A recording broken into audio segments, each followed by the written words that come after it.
여러분 반갑습니다. 창조 힐링은 하나님 아버지 뜻이 하늘에서 이루어진 같이 이 땅에 이루어지는 것이 목적입니다. 진리 회복과 영혼 구원이 목적입니다.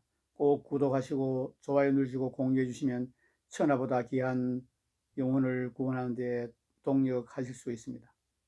오늘은 예수님이 전부입니다. 변승훈 목사님이 지으시고 도서출판 거룩한 진주에 펴낸 책을 소개해 드리겠습니다. 예수님이 전부입니다. 저자를 소개해 드리겠습니다. 저자 변승훈 목사는 사랑하는 교회 담임 목사, 한기총 공동회장, 한기총 2대 위원, 성령신학교 학장, 도서출판 거룩한 진주 대표이십니다. 저서로는 베스트셀러에 있는 지옥에 가는 크리스찬들, 교회가 변하면 세상이 변한다, 구원에 이르는 지혜, 당신의 복음은 바울의 복음인가, 나는 팔복의 사람인가, 하나님의 어리석음이 사람보다 지혜롭다, 요한계시록 구조에 관한 책 등 125권의 책을 쓰신 걸 알고 있습니다. 예수님이 전부입니다. 예수는 하나님께로서 나와서 우리에게 지혜와 의로움과 거룩함과 구속함이 되셨으니 고린도전서 1장 30절 말씀. 목차를 소개해 드리겠습니다. 제1장 예수님은 우리의 지혜입니다. 제2장 예수님은 우리의 의로움입니다. 제3장 예수님은 우리의 거룩함입니다. 제4장 예수님은 우리의 구속함입니다. 서문을 소개해 드리겠습니다. 전에 마늘밭에 묻힌 100억 원이라는 뉴스가 방송된 적이 있습니다. 전북 김제의 한 마늘밭에서 무려 115억 원이라는 거액이 발견된 것입니다. 물론 이것은 수천억 대의 매출을 올리던 인터넷 도박 사이트의 수익금으로 검은 돈이기는 했으나 어쨌든 이 사건은 예수님이 말씀하신 다음 비유를 연상시켜 줍니다. 마태복음 13장 44절에서 46절 천국은 마치 밭에 감추인 보화와 같으니 사람이 이를 발견한 후 숨겨두고 기뻐하며 돌아가서 자기의 소유를 다 팔아 그 밭을 사느니라. 또 천국은 마치 좋은 진주를 구하는 장사와 같으니 극히 값진 진주 하나를 만나며 가서 자기의 소유를 다 팔아 그 진주를 샀느니라. 아멘. 그런데 바울은 실제로 밭에 감추인 보화를 발견하고 그것을 산 사람 중에 한 사람으로서 이렇게 고백했습니다. 고린도후서 4장 3절에서 7절 만일 우리 복음이 가리웠으면 망하는 자들에게 가리운 것이라. 그 중에 이 세상 신이 믿지 아니하는 자들의 마음을 혼미케 하여 그리스도의 영광의 복음의 광채가 비치지 못하게 함이니 그리스도는 하나님의 형상이니라. 우리가 이 보배를 질그리게 가졌으니 이는 능력의 힘이 큰 것이 하나님께 있고 우리에게 있지 아니함을 알게 하려 함이라. 아멘. 그러므로 밭에 감추인 보화 혹은 값진 진주는 예수님입니다.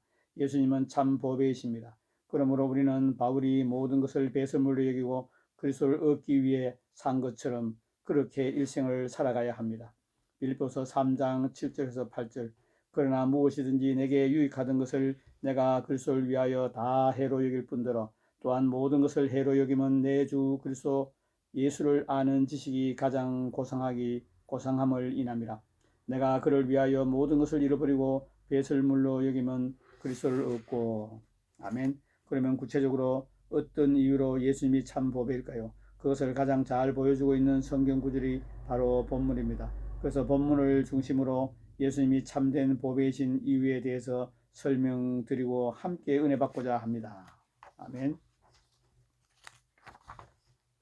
예수님은 우리의 지혜입니다. 잠언은 성경에 나오는 대표적인 지혜서입니다. 그런데 지혜가 한 인격으로 묘사되고 있습니다.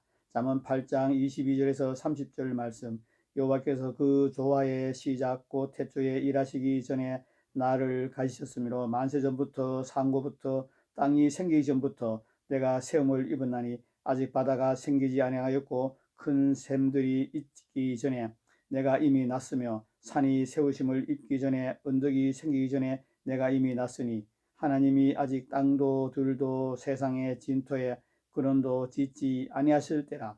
그가 하늘을 지으시며 공창으로 해면에 두실 때에 내가 거기 있었고 그가 위로 구름 하늘을 견고하게 하시며 바다의 샘들을 힘있게 하시며 바다의 한계를 정하여 물로 명령을 거스르지 못하게 하시며 또 땅의 기초를 정하실 때 내가 그 곁에 있어서 창조자가 되어 날마다 그 기뻐하신 바가 되었으니 항상 그 앞에서 즐거워하였으며. 아멘. 여기서 나는 지혜입니다. 그런데 한 인격으로 묘사되며 천지 창조 때 창조가 되어 하나님 곁에 있었다고 말하고 있습니다. 그런데 성경은 다음과 같은 말씀이 있습니다. 요한복음 1장 1절에서 3절 태초에 말씀이 계시니라. 이 말씀이 하나님과 함께 계셨으니 이 말씀은 곧 하나님이시라. 그가 태초에 하나님과 함께 계셨고 만물이 그로 말미암아 지은 바 되었으니 지은 것이 하나도 그가 없이는 된 것이 없느니라. 아멘. 그러니 이 지혜가 누구이겠습니까? 바로 예수님입니다.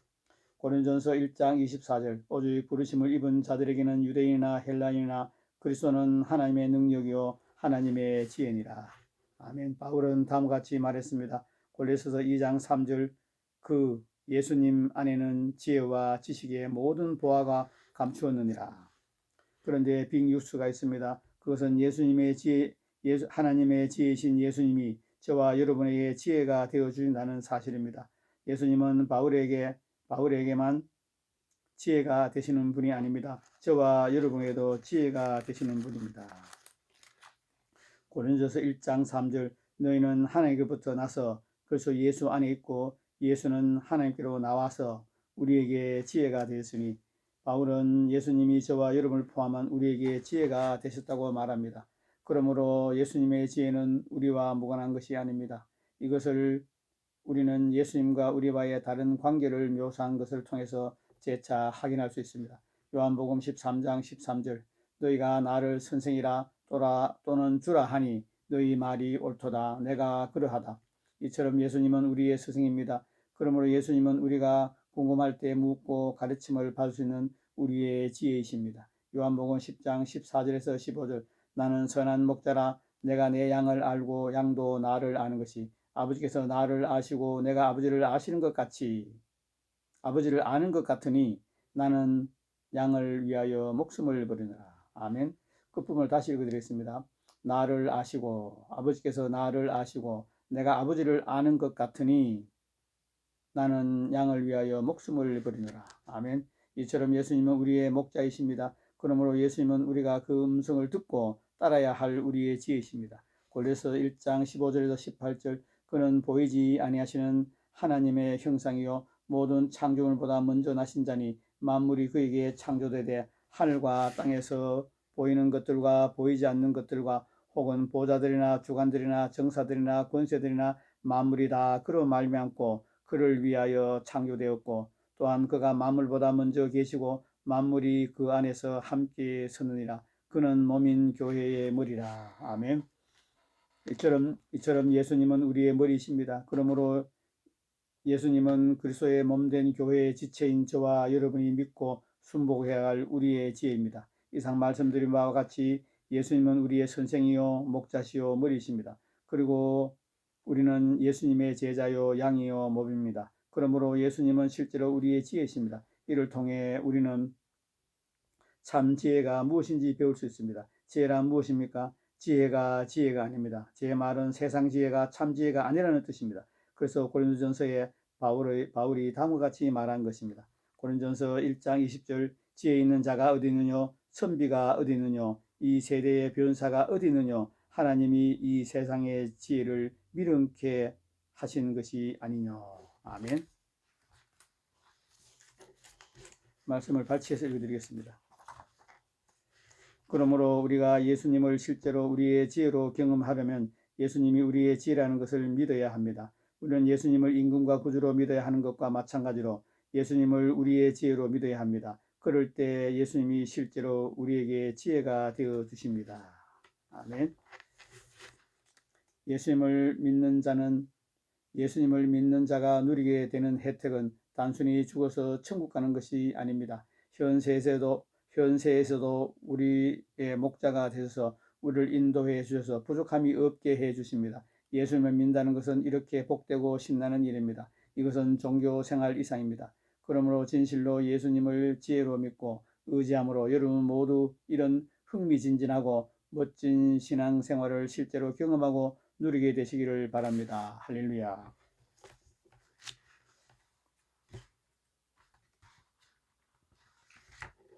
예수님은 우리의 의로움입니다. 제2장을 소개해드리겠습니다.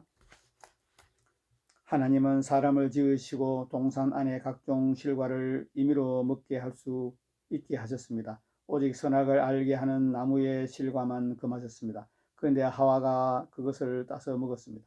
창세기 3장 6절에서 7절, 여자가 그 나무를 본즉 먹은짓도 하고 보암직도 하고 지혜롭게 할 만큼 탐스럽기도 한 나무인지라. 여자가 그 실과를 따먹고 자기와 함께한 남편에게도 주매 그도 먹은지라. 이에 그들의 눈이 밝아 자기들의 몸을 다시 읽겠습니다. 그들의 눈이 밝아 자기들의 몸이 벗은 줄 알고 무화과 나뭇잎을 엮어 치마를 하였더라. 전에 그들은 하나님의 영광으로 옷 입고 있었습니다. 그래서 벌거벗어도 부끄러운 줄 몰랐습니다. 그 안에 부패한 정욕도 없었기 때문입니다. 그러나 죄를 지음으로 영광이 떠나갔습니다. 그래서 자신들이 벗은 것을 알게 되었고 수치를 느꼈습니다. 그래서 만들어 입은 것이 무화과 나뭇잎으로 만든 치마였습니다. 흥미롭게도 남자가 최초로 입은 옷은 바지가 아니라 치마였습니다. 그런데 속옷도 안 입었는데 무화과 나뭇잎이 마르면 짧아져서 자동적으로 미니스커트가 되었습니다. 이런 아담과 하와에게 가장 적절하게 필요한 것이 무엇이겠습니까? 수치를 가려줄 수 있는 옷이었습니다. 하나님은 그들을 불쌍히 여기서 가죽옷을 지어서 입혀주었습니다. 창세기 3장 21절, 여호와 하나님이 아담과 그 아내를 위하여 가죽옷을 지어 입히시니라. 아멘.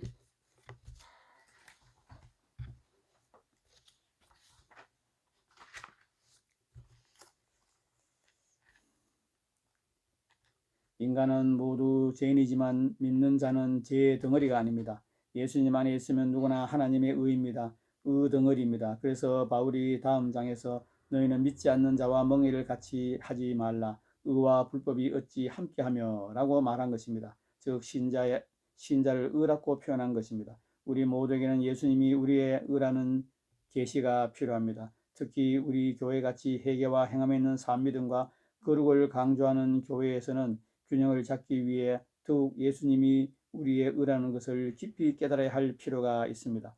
전에 저는 예수님이 우리의 의라는 진리를 부분적으로만 알았습니다. 그것을 이해하기는 했지만 원만한 이해가 없었습니다. 그러다가 롤랜드 벅 목사님의 책을 통해 예수님이 우리의 의가 되신다는 것이 무엇을 의미하는지 구체적으로 이해하게 되었습니다. 아멘.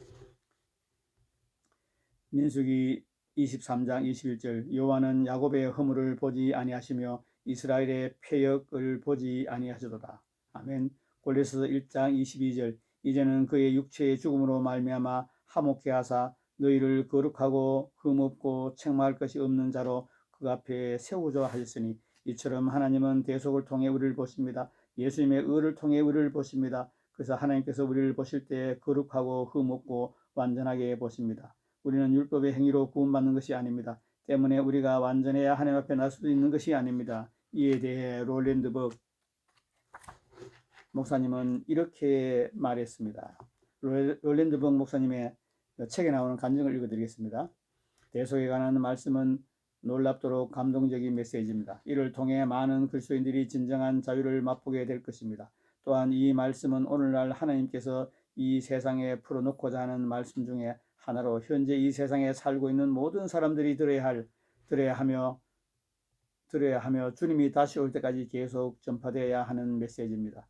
대속이 지닌 사전적인 의미는 덮다입니다. 덮다, 취소하다는 뜻이고 헬라어로는 교환하다, 화해하다의 의미입니다. 가브리엘 천사는 저에게 이 대속의 중요성과 역할을 설명해주는 그림을 그리는 방법을 가르쳐 주어 제가 그릴 수 있게 도와줬습니다. 이따 이 화면 옆에 그림을 띄워드리겠습니다. 아래의 그림이 보여주는 대속의 진리는 하나님을 위해 살아가는 사람과 하나님을 알기는 하지만 그다지 관심을 가지지 않는 사람, 그리고 아예 하나님을 믿지 않는 사람 모두를 위한 메시지를 담고 있습니다. 천사들이 저를 만나러 올 때마다 이 메시지에 대해 반드시 언급했는데 이 점에서 이 메시지가 얼마나 중요한지를 알 수 있습니다. 어쩌면 하나님께서 이 메시지를 완성하기 위해 인류의 역사를 이끌어 오셨다 해도 과언이 아닐 것입니다. 하나님의 구속 계획의 심장부에는 바로 이 대속의 원리가 있으며 우리가 영생을 얻을 수 있는 토대 역시 대속의 원리입니다. 하나님께서는 제가 이 말씀을 사람들에게 전해야 한다는 감동을 강하게 주셨습니다. 이 말씀을 전함으로써 이 말씀이 듣는 자들의 마음과 생각에 새겨지기를 원하시며 또 그들이 나가서 어디를 가서 누구를 만나든지 이 말씀을 전하기를 원하셨습니다. 하나님의 관점으로는 그림을 잠시 설명해 드리겠습니다. 하나님의 관점으로는 예수님의 피공로, 대속 제물을 통해서 우리를 바라보시기 때문에 하나님의 관점에 우리가 거룩하고 흠없고 완전한 자를 보십니다. 사람의 관점에서는 우리가 패배감, 흠, 죄로 봅니다. 하나님의 관점에서 우리를 바라보실 때는 예수님의 대속으로 바라보시기 때문에 거룩하고 흠없고 완전하게 보시고, 우리 인간의 관점에서 인간을 바라볼 때는 죄 많고 흠 많고 패배감이 많은 사람으로 본다고 그림이 그려져 있습니다. 보시는 바와 같이 그림의 중앙에는 무지개 모양의 아치가 있습니다. 이 아치는 우리 위에 덮여 있는 대속, 덮으심, 그리스도의 보혈 등을 의미를 함축하고 있습니다. 이 아치 위에는 하나님과 그분이 인간을 바라보시는 관점이 적혀 있습니다. 그리고 아치 아래는 인간과 인간이 스스로를 바라보는 관점이 적혀 있습니다. 인간은 스스로를 죄인이고 흠이 많고 무가치한 존재로 여깁니다. 하지만 하나님의 관점은 이와 다릅니다.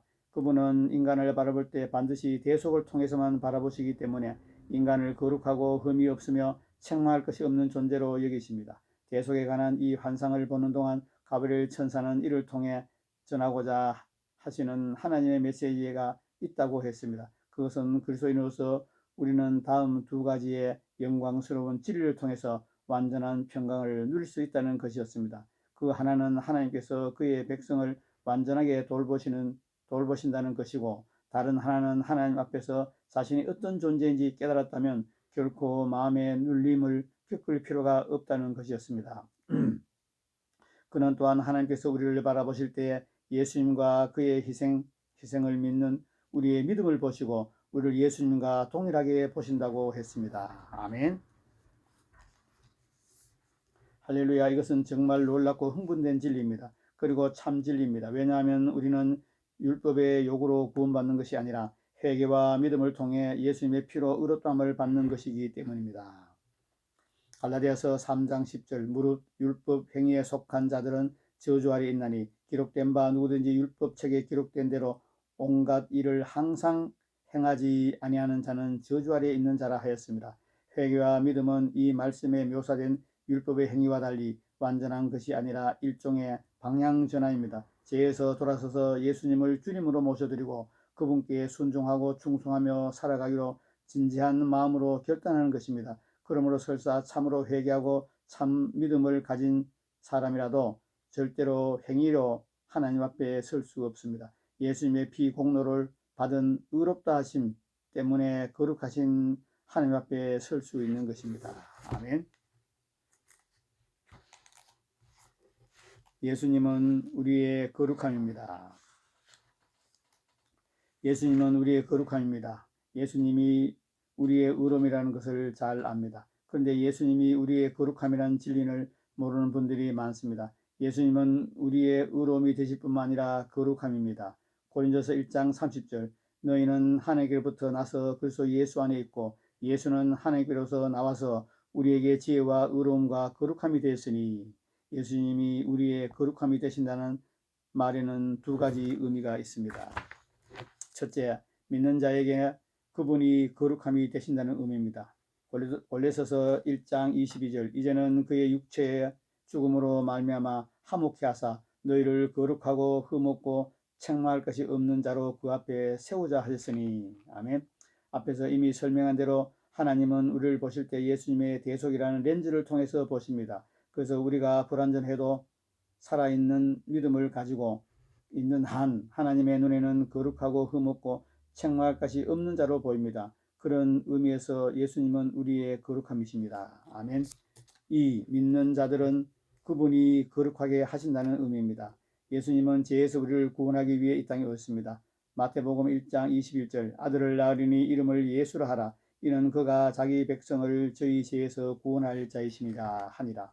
아멘. 그런데 예수님은 불완전한 구주가 아니라 완전한 구주입니다. 즉 그분은 우리의 죄를 사할 뿐만 아니라 죄에서 자유케 하시는 분입니다. 요한복음 8장 34절에서 36절 예수께서 가라사대 진실로 진실로 너희에게 이르노니 죄를 범하는 자마다 죄의 종이라. 종은 영원히 집에 거하지 못하되 아들은 영원히 거하나니 그러므로 아들이 너희를 자유케 하면 너희가 참으로 자유로우리라. 아멘. 이것은 아주 중요한 진리입니다. 근데 요즘은 강단에서 잘 다뤄지지 않고 있습니다. 그래서 교계 안에 미혹이 넘쳐납니다. 과거에는 그렇지 않습니다. 과거의 설교자들은 이 진리를 매우 중요하게 여겼고 힘주어 설파하였습니다. 그 증거로 19세기의 대표적인 신학자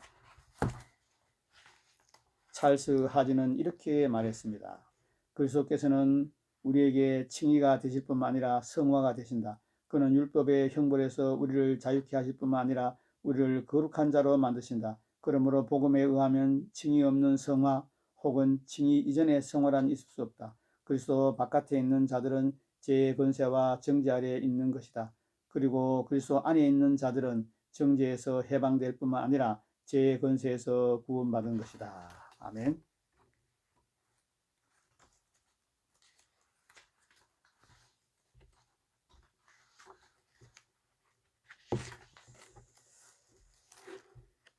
저는 우리를 거룩하게 하는 믿음이 다음 세 가지의 의미를 내포하고 있다고 생각합니다. 1.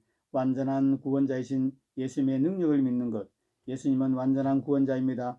우리의 죄를 살 뿐만 아니라 우리를 죄에서 해방시키는 분입니다. 우리는 구원자인 그분의 능력을 믿어야 합니다. 이런 믿음이 우리에게 반드시 필요합니다. 왜냐하면 예수님은 또한 치료자이시고 모두를 고칠 수 있지만 병자가 믿어야 나을 수 있는 것처럼 우리가 믿어야 거룩하게 될 수 있기 때문입니다.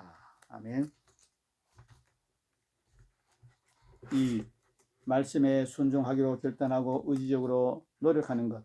많은 사람들이 이것을 간과하는데 이건 역시 믿음의 한 부분입니다. 왜냐하면 참 믿음은 예수님을 인군과 구주로 모셔드리는 것이기 때문입니다.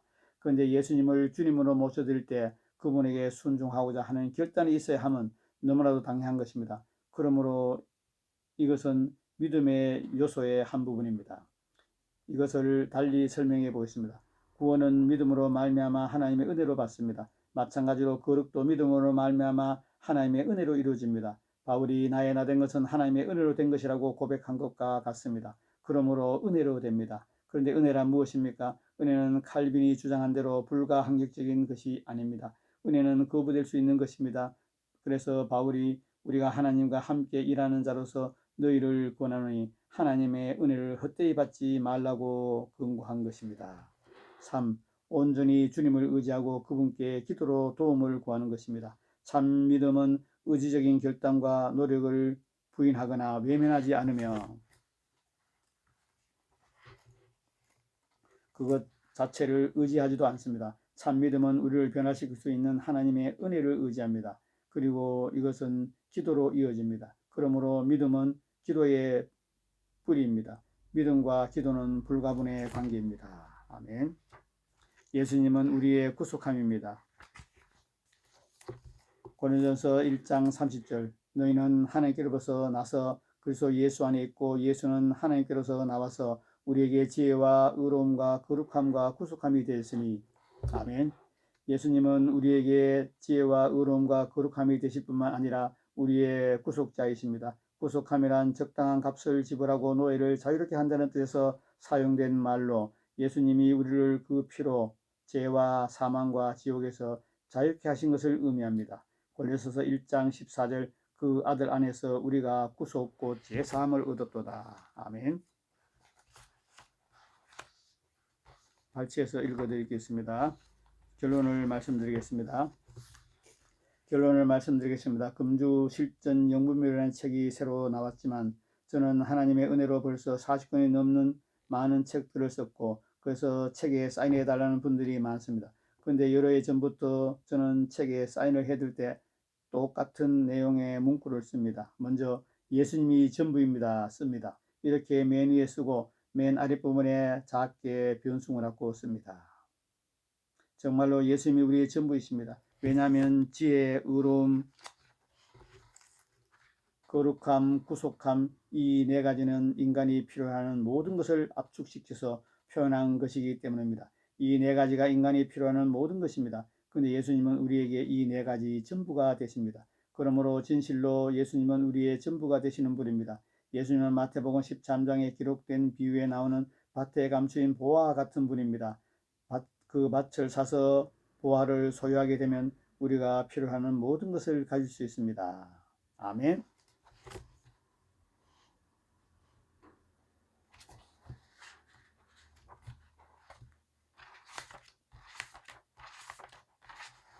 예수님이 전부입니다. 이 책은 2011년 7월 14일 초판 인쇄했습니다.